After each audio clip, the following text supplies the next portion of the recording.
Bonjour les amis, aujourd'hui je vais vous parler d'un film qui a marqué mon enfance, mon adolescence et même encore actuellement maintenant, ça m'interpelle beaucoup. Ça s'appelle Les Révoltés du Bounty, Mutiny on the Bounty. Alors le Bounty, c'est le nom d'un bateau, c'est le HMS Bounty. L'histoire, c'est une histoire vraie, c'est vraiment une aventure incroyable. Alors pour résumer, parce que c'est pas, elle est énorme cette aventure, le film ne dure pas que 1h40, hein, il dure dans les 2 heures passées, il est vraiment phénoménal. L'histoire, c'est envoyer une mission, un bateau commercial, parce qu'il n'est pas vraiment armé, pour aller chercher des plantes, une certaine plante précise à Tahiti, à l'autre bout du monde, l'arbre à pain, donc je vous expliquerai ce que c'est, ramener cette plante en Jamaïque, pour nourrir les esclaves dans les plantations de canne à sucre qui sont aux mains des Anglais. Les Anglais font le commerce pour le sucre, le rhum, etc. Donc déjà la mission esclavagisme, ça se passe à l'époque 1789. À cette même époque, en France, on est en train de mettre en place la révolution, tout doucement, avec l'égalité des gens, l'égalité des genres, la fin de l'esclavage. Donc vous vous rendez compte, c'est phénoménal quoi, le rapprochement. Et la mission se passe pas trop bien en fait, à l'aller et au retour. Donc évidemment, il y a des rebondissements, il y a plein de choses intéressantes à voir. Même là-bas sur place, c'est un paradis phénoménal. C'est seulement la deuxième fois qu'ils s'y vont. Donc c'est tellement le bout du monde. Je crois que la première expédition, c'était celle du capitaine Cook dans les années 1700. Donc ils sont même pas sûrs d'arriver là-bas et de ne pas rencontrer des gens hostiles. Mais en fait, ça se passe pas trop mal parce que ils se souviennent, les gens se souviennent, le chef se souvient, donc voilà, ils sont bien reçus, ils offrent des cadeaux et allons-y, et on prend les plantes et on est reparti, tout va bien, tout se passe bien. Eh ben non, tout se passe très très mal parce qu'en fait, au départ, la mission est donnée à un capitaine que l'on ne veut même pas dans le secteur, comment dire, naval de guerre. Donc il reste un peu de côté, là, demi-solde, on l'utilise pas trop. C'est pas qu'il est mauvais, il est très très bon au niveau, comment dire, au niveau voile. Mais le problème, c'est qu'il est, au niveau relationnel, il est zéro. Il est ultra strict, ultra sévère, et puis bon, c'est un pique-sous, il pique tout ce qu'il peut pour lui, quoi. Donc, au niveau relationnel avec comment dire, tout le personnel de bord, c'est compliqué. Donc on essaye déjà, avant de démarrer la mission, d'avoir un équipage. Le problème, c'est que dans les pubs anglais, le bouche à oreille fonctionne très vite. Donc on sait très bien que, ah tiens, il y a une nouvelle mission, ça va être un tel. Hop, les gens disent, ah non, surtout pas lui. Ah, je veux surtout pas ce capitaine-là. Non, c'est bon, j'ai déjà donné ou j'ai déjà entendu des échos lamentables là-dessus. Donc il y en a plein qui veulent pas y aller. En plus, c'est une mission qui dure 2 ans. Vous vous rendez compte, c'est les missions les plus lointaines, c'est à l'autre bout de la planète. Donc, un truc de fou. C'est une mission également qui a un timing à respecter, c'est-à-dire que on sait que la plante, elle a une période où elle s'endort et on peut pas l'enlever du sol et la mettre dans des pots, sinon elle meurt. Elle a un choc et elle meurt tout de suite. Donc il faut arriver avant cette période ou après cette période. Enfin, on sait pas, on connaît pas bien la plante. On envoie un botaniste sur le bateau pour justement essayer d'étudier cette plante et voir si on peut la ramener dans de bonnes conditions ou pas. Donc le bateau commercial qui est pas immense, hein, c'est quand même un 3 mâts, mais c'est pas un truc immense, c'est le plus petit de la flotte à cette époque-là. On modifie tout l'arrière, le gaillard arrière, là où il y a, là, en général, il y a des vitres, où il y a le personnel, comment dire, les gradés, les officiers. Donc, pour mettre en fait 1000 pots, c'est prévu pour mettre 1000 pots de cette plante. Pour être sûr que, bon, si on en perd un peu en route, on est peut-être sûr d'arriver avec une plante, quelques plantes valables, quoi. Donc, alors, l'arbre à pain, sa famille, c'est le jacquier. Alors, le jacquier, c'est les plus gros fruits du monde. C'est des pommes de terre énormes comme ça, des fois. Ça peut aller jusqu'à presque 50, 100 kilos, quoi. C'est fou. Euh, Là, il ne pousse pas sur les troncs, il pousse vraiment sur les branches et ça forme comme des pamplemousses, quoi, entre la pomme et le pamplemousse. C'est très farineux, d'où ce nom, je pense, d'arbre à pain. Il est très riche, à manger. Donc on se dit, tiens, on va donner ça aux esclaves. Alors déjà, un esclave, c'est quelqu'un qui ne gagne pas d'argent, qui survit, voilà, qui survit vraiment. C'est-à-dire qu'on a le droit de vie et de mort sur lui. Il n'a aucun droit, rien, pas d'argent, pas de salaire. Donc en plus, ça coûte trop cher, ça revient trop cher à nourrir. Vous vous rendez compte? C'est vraiment... quand on y pense, on se dit, punaise, mais c'est fou, quoi. Le monde est complètement dingue à cette époque, hein. Donc pour faire du commerce à fond là-dessus, on pille les ressources de canne à sucre à fond, on exploite à fond pour pouvoir enrichir le pays, enrichir certaines entreprises. Voilà, tout simplement. Donc le départ se passe très très mal parce que le capitaine est extrêmement sévère. En fait, il applique le code maritime, le règlement maritime d'une force complètement folle. Ils essayent de passer par le Cap Horn au sud de l'Argentine. En fait, c'est la route la plus courte. Ça fait une sorte de V pour aller jusqu'au sud du continent sud-américain. Et on remonte directement pour aller jusqu'à Tahiti. C'est la route la plus courte. Pas de bol, elle tombe pile poil en plein hiver austral. Donc, ça se passe très mal. C'est-à-dire que là-bas, au Cap Horn, ils n'arrivent même pas à passer. Ils piétinent pendant 3 semaines à essayer de lutter pour passer. Ils reculent, ils réessayent. Pas moyen. L'équipage est complètement anéanti. Ils sont complètement HS, le bateau prend l'eau, il y a des avaries dans tous les coins. Bon, bref, au bout d'un moment, au bout de 3 semaines, le capitaine enfin dit « Bon, on a perdu, c'est plus la peine, on va reprendre la route normale. » Cap de Bonne Espérance, au sud de l'Afrique, longer en dessous de l'Australie et remonter sur le côté de l'Australie jusqu'à Tahiti. Donc c'est la route la plus longue. Alors, pour récupérer du temps, parce qu'il est furieux, hein, il sait que déjà il va se faire taper sur les doigts à l'arrivée, donc il est tellement furieux qu'il veut même pas ravitailler en route. Donc les gens sont en demi-ration, il n'y a plus rien à manger, la nourriture est d'une qualité épouvantable. Donc les gens commencent déjà à se révolter et les coups de fouet pleuvent à nouveau, quoi. Voilà.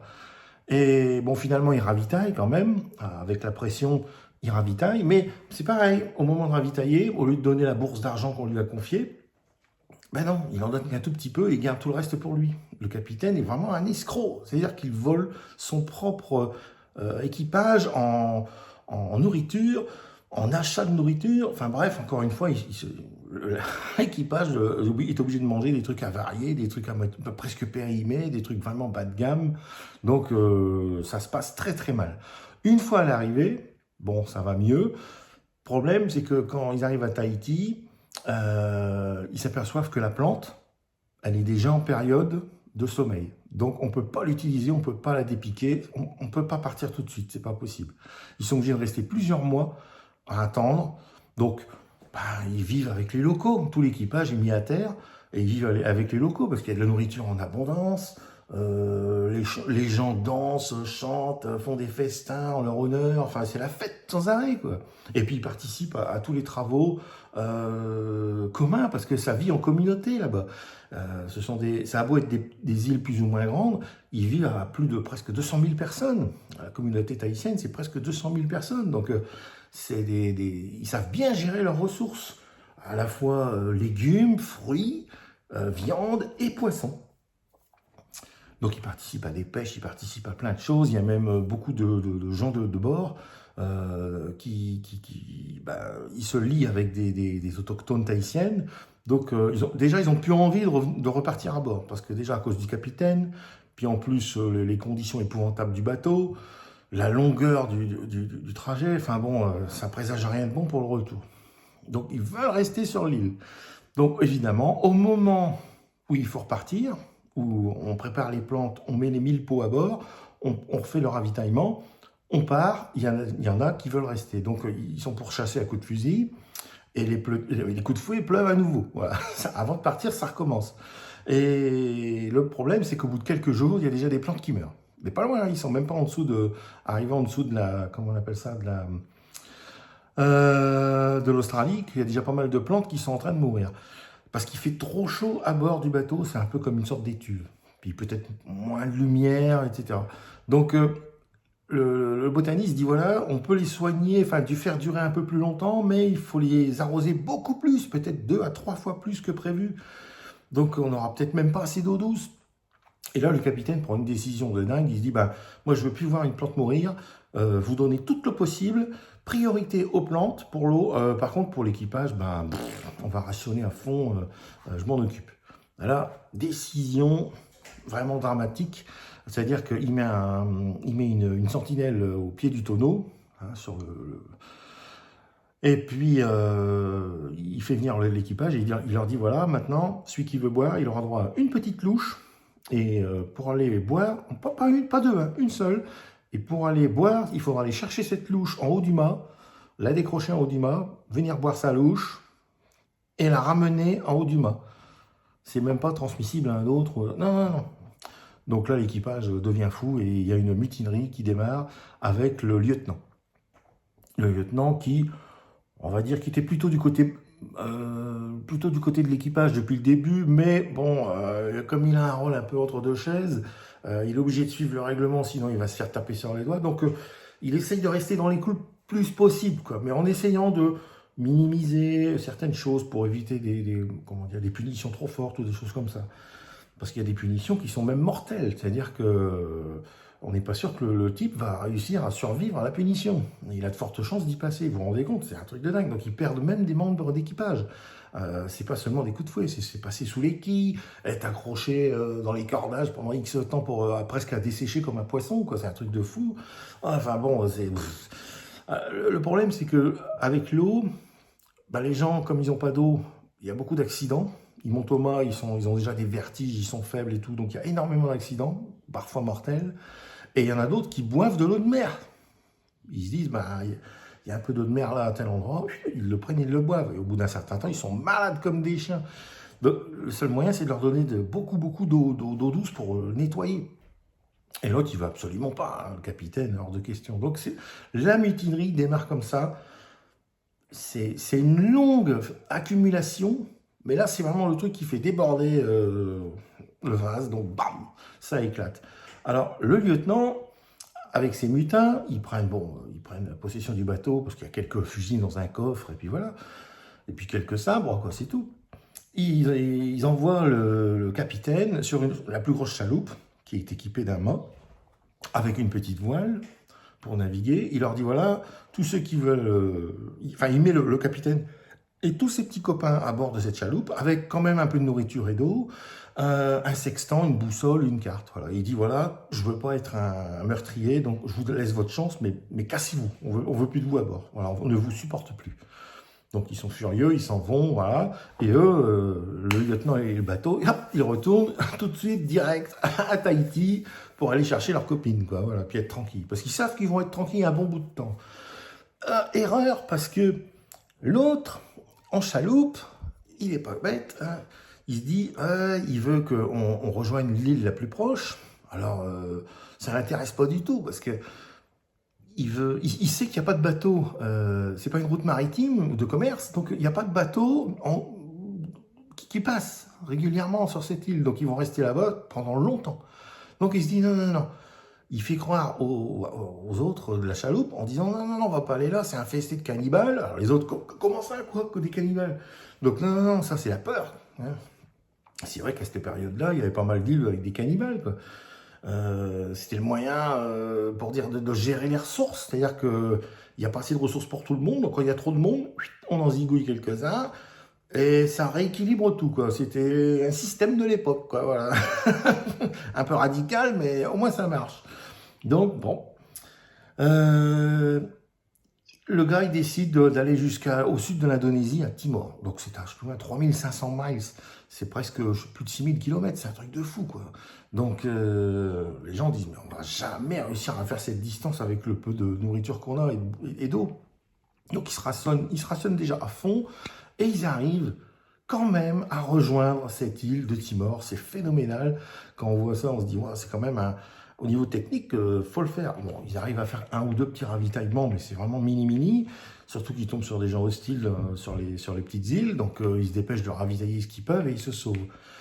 Ils arrivent à le faire quand même. Ils arrivent en triste état, mais ils arrivent quand même à rejoindre cette île. Ils sont pris je crois qu'ils sont récupérés par un bateau des Pays-Bas, je crois, hollandais. Et ils arrivent à rejoindre l'Angleterre, comme ça. Ça prend des mois. Ça se fait pas du jour au lendemain. Mais une fois qu'ils arrivent là-bas, hop, évidemment, l'autre va voir l'amirauté en disant « Ouais, il y a des butins, ils m'ont piqué mon bateau, la mission est tombée à l'eau à cause d'eux. » Ouais, oui, c'est tout pour charger absolument les mutins.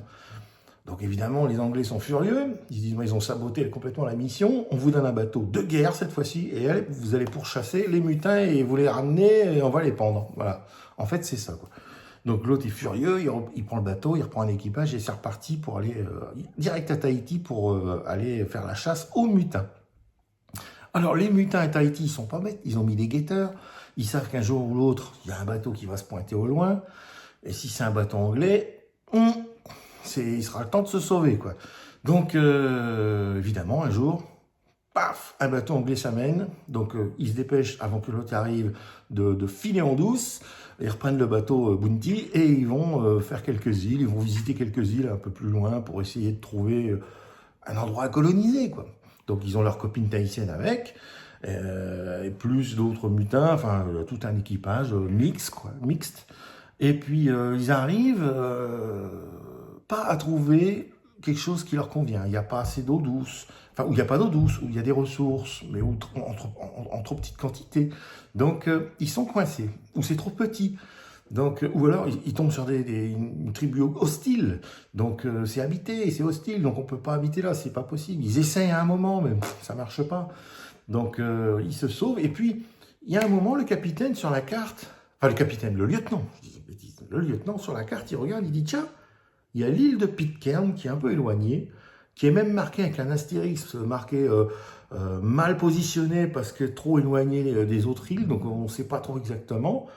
Il dit tiens, on va essayer de la trouver, parce que peut-être que les autres vont chercher et la trouveront jamais. Donc, ils mettent pas mal de temps avant de la trouver, effectivement, l'île de Pitcairn, et elle est libre, elle est grande, elle a de la nourriture en abondance. Ils décident de coloniser l'île de Pitcairn. Et actuellement, les gens de Pitcairn sont descendants de ces colons, mélangés entre Tahitiens et Anglais. Voilà, c'est fou, hein. C'est incroyable, ils n'ont jamais été trouvés. Jamais. Et l'autre, en fait, il s'est amusé à visiter pareil, tout un tas d'îles et tout, et puis il s'est planté sur des récifs. Boum, il a explosé un deuxième bateau, quoi. Voilà, suivant. Donc le capitaine n'arrive jamais à les retrouver. Il arrive juste à retrouver 3 mutinés qui s'étaient cachés, qui voulaient rester absolument à Tahiti avec leurs copines. Eux, ils se sont fait attraper. Et bon, une fois revenus en Angleterre, hop, ils sont pendus. Tous les autres qui n'ont pas participé à la mutinerie, ils passent quand même au jugement, mais heureusement, ils sont graciés par le roi. Donc, il n'y a que 3 pendus, les mutins. Et tout le restant passe à l'instant. C'est-à-dire qu'ils arrivent quand même à échapper à ce gars-là. C'est incroyable. C'est vraiment une histoire phénoménale parce que ça montre la difficulté de la vie à bord dans un espace réduit, compliqué, où il n'y a pas de femmes, déjà, où il faut travailler, le travail est déjà très dur. En plus, avec quelqu'un qui est extrêmement sévère, extrêmement strict, et en plus, c'est un vrai gangster, hein, il vole son équipage, vous vous rendez compte, un capitaine qui vole son propre équipage, en nourriture, en tout ce qu'on veut. Incroyable, qui essaye de confisquer même des perles. Il y en a il y a une Tahitienne qui donne des perles au lieutenant, en disant, vous offrirez ça à votre maman. À peine revenu sur le bateau, l'autre il dit, les perles par ici, c'est pour moi, quoi. Attendez, on me l'a donné, c'est privé. Non, c'est confisqué, c'est pour la couronne. Enfin, c'est pour la couronne, c'est pour ma poche. Voilà. L'autre, il a tout compris, mais il est furieux, mais il n'ose rien dire. Encore une fois, le lieutenant, il se retient, quoi. Donc voilà, c'est phénoménal. Après, donc le relationnel sur le bateau est pas évident, pas facile. Les conditions d'hygiène, manger horrible. Les repas, c'est vraiment une catastrophe. L'hygiène, c'est vraiment mini, au plus mini, parce qu'il y a pas beaucoup d'eau douce, hein, on peut pas prendre des douches, on peut pas. Donc je pense qu'il y a juste une petite bassine pour se raser, ou se laver le minimum et au revoir, quoi, c'est tout. Une petite gamelle, vraiment rikiki, je pense. Je sais même pas s'il y avait du savon à l'époque, hein, ça devait être pas mal du tout, quoi. Bon, je pense que. Et par contre, oui, voilà, quand on arrive là-bas, c'est phénoménal. C'est complètement l'inverse, c'est l'Éden, c'est le paradis. les gens sont habillés sommairement, collier de fleurs, petit panier, là, petit machin, petit bidule. La vie a l'air toute simple, c'est-à-dire qu'il y a pas... La vie est en communauté, donc il n'y a pas de besoin, tout le monde est habillé pareil, tout le monde fait pareil. Comment dire, c'est vraiment tout l'inverse de notre monde où il faut accumuler des richesses, des machins, des trucs pour montrer qu'on est quelqu'un de bien, qu'on a réussi, qu'on a... voilà, donc il y a toujours cette notion de pouvoir, d'argent. Et là-bas, l'argent, ça n'existe pas. C'est une communauté, encore une fois, ou peut-être du troc, je sais pas.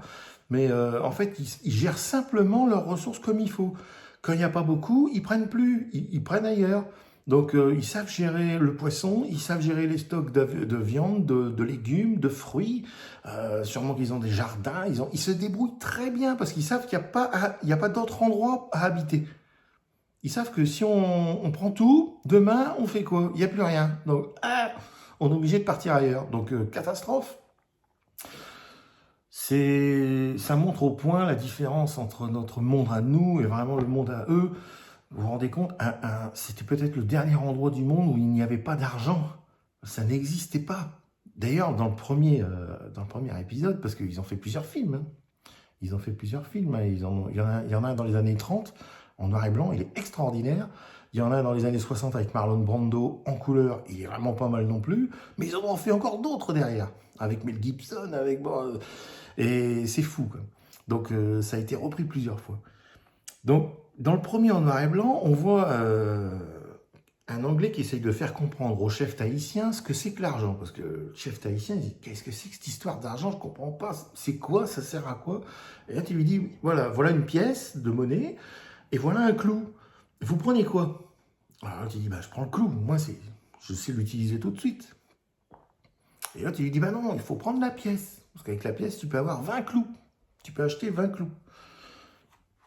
Alors l'autre comprend toujours pas. Il dit, qu'est-ce que c'est que cette histoire de pièces et d'argent? Donc, l'anglais lui dit, on est obligé d'avoir de l'argent pour pouvoir manger et vivre. Alors le Tahitien a une réponse phénoménale. Il dit au gars, mais pourquoi vous n'avez pas de nourriture ni de poisson chez vous? Alors l'anglais ne sait plus quoi dire. Il dit, si, il y en a tout plein. Mais il faut de l'argent pour pouvoir l'acheter. Sinon, tu peux pas acheter, tu peux pas manger, tu peux pas vivre. Il a compris, il dit, moi ici, il n'y a pas besoin, je mange ma petite banane tranquille, mais j'ai pas envie d'aller chez vous. Hein. Franchement, ici, ça se passe très bien, il n'y a pas besoin de ce truc. Donc, dégagez, rien à secouer de votre argent. C'est phénoménal parce que c'était un modèle économique qui tenait la route. Hein, ils ont vécu pendant des milliers d'années sans nous. Donc, il y a une culture chez eux, il y a des choses. Donc, ils sont riches quand même de coutumes, de chants, d'écriture, il y a de tout. Mais là, chez nous, c'est un autre système. Et puis, on s'est focalisé sur l'argent. Et du coup, on a les avantages et aussi tous les problèmes liés à l'argent. La possession, toujours avoir plus, la jalousie entre les gens. Et puis ceux qui en ont pas, ils crèvent la faim, ils sont dans la rue, quoi. Donc, et puis les autres amassent l'argent à la banque pour avoir toujours plus d'intérêts, de trucs, mais ils vivent pas non plus. Enfin, c'est pas utilisé, ça dort, quoi. C'est vraiment, c'est une analyse un peu subliminale pour dire, voyez votre monde, ça marche pas. Hein. Mais le nôtre, il n'y a pas grand-chose, on a rien, on a juste des trucs en paille, quelques bouts de bois, et voilà, mais on se débrouille. Et ça marche impeccable. Donc, dingue. Et après, ce paradis, il a quand même été souillé par l'argent, et donc, c'est devenu ce que c'est devenu, avec comme chez nous, du chômage et tous les problèmes liés à l'argent. Donc, voilà. C'est vraiment incroyable. Après, il y a également un truc à retenir, c'est que quand ce capitaine rentre en Angleterre avec les mutins, enfin les 3 mutins qu'il a récupérés, parce qu'il a dû aussi revenir en chaloupe une deuxième fois, vu qu'il a craqué son bateau sur des récifs. Donc rebelote, on recommence chaloupe jusqu'à Timor et retour en Angleterre. Et il est fou furieux, c'est-à-dire que il met tout sur le dos des mutins, il a loupé sa mission à cause des mutins, voilà, c'est une catastrophe. Et donc, le problème c'est que là-bas, les gens parlent en disant, bah oui, mais on s'est mutiné à cause de ça, à cause de ça, à cause de lui. S'il n'y avait pas eu ce mec-là, ça se passait nickel. Mais non, il a été tellement sévère, tellement injuste, tellement méchant que, bah voilà, on s'est mutiné. Et l'amirauté le comprend très bien. Donc, une fois le procès terminé, elle dit au capitaine, déjà, il lui serre pas la main, et il lui dit, non, là, nous, on n'est pas d'accord avec votre système de... Vous êtes trop strict, de toute façon, on ne veut pas de vous dans la marine, parce que vous êtes trop strict, vous êtes, comment dire, on va changer les mentalités. Alors, même si les règlements sur les bateaux ne sont pas changés, la vie à bord ne change pas trop, mais on dit quand même aux officiers et aux sous-officiers, allez-y mollo avec les gens. Arrêtez d'être aussi sévère, parce que ça peut conduire à des mutineries très rapidement. Hein. Donc, si on perd des bateaux à cause de ça, franchement, c'est n'importe quoi.